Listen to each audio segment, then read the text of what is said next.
Budget पेश होने जा रहा है और इस बजट में लोगों को कई सौगातें मिलने वाली। नमस्कार, दी अर्थ न्यूज के इस विशेष कार्यक्रम में आपका स्वागत है। इस कार्यक्रम में बात करेंगे आज की बड़ी स्टोरी की।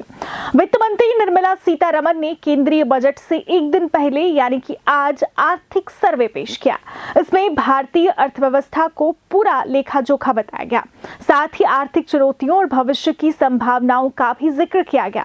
खासकर इकोनॉमिक सर्वे ने कोरोना काल के बाद उपजी दुश्वारियों पर बात की। इसमें देश के सबसे चर्चित मुद्दे यानी रोजगार की संभावनाओं पर भी बात की गई। आर्थिक सर्वे में GDP growth, inflation, employment rate, fiscal deficit समेत कई डेटा शामिल हैं। आर्थिक सर्वे का रोजगार पर काफी जोर है। इसके मुताबिक भारत की अर्थव्यवस्था में वर्क फोर्स की जरूरत तेजी से बढ़ रही है। इसे पूरा करने के लिए 2030 तक गैर कृषि क्षेत्र में सालाना औसतन 78.5 लाख नौकरियां पैदा करने की जरूरत है।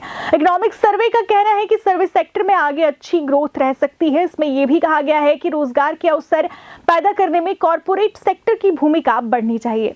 आर्थिक सर्वे बताता है कि 2023 के पहले 3 महीनों के दौरान शहरी क्षेत्रों में बेरोजगारी दर घटकर 6.7% तक आ गई है। हालांकि आर्थिक सर्वे का यह भी कहना है कि वैश्विक चुनौतियों और टेक्नोलॉजी में बदलाव के चलते मौजूदा वित्त वर्ष के दौरान आईटी सेक्टर में ज्यादा हायरिंग की उम्मीद नहीं है।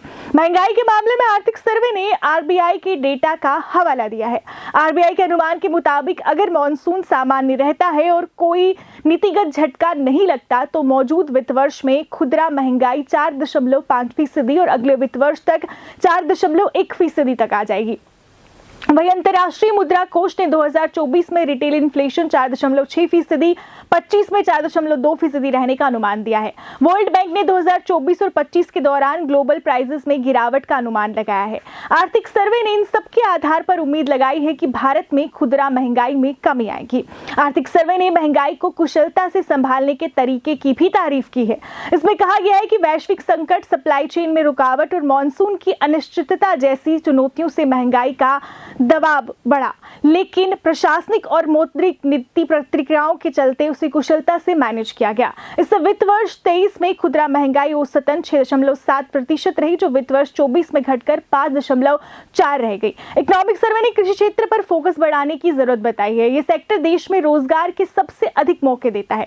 इसकी देश की निर्यात भी अहम भूमिका है। इकोनॉमिक सर्वे के मुताबिक कृषि क्षेत्र पर फोकस करने से देश की तरक्की की रफ्तार तेज करने में मदद मिलेगी। आर्थिक सर्वे से संकेत मिलता है कि सरकार का पब्लिक प्राइवेट पार्टनरशिप पर जोर पड़ेगा। इस साल एनएचएआई के लिए 33 एसेट्स की बिक्री के लिए पहचान की गई है। आर्थिक सर्वे ने बताया कि प्राइवेट सेक्टर का मुनाफा बढ़ा है, लेकिन चिंता की बात है कि उस अनुपात में रोजगार के मौके नहीं बढ़े हैं। आपकी इस बजट से क्या अपेक्षाएं हैं, जरूर बताइए और कल तक का इंतजार कीजिए। तो इस तरह की बड़ी स्टोरीज के लिए देखते रहिए अर्थ न्यूज। मुझे दीजिए इजाजत। नमस्कार।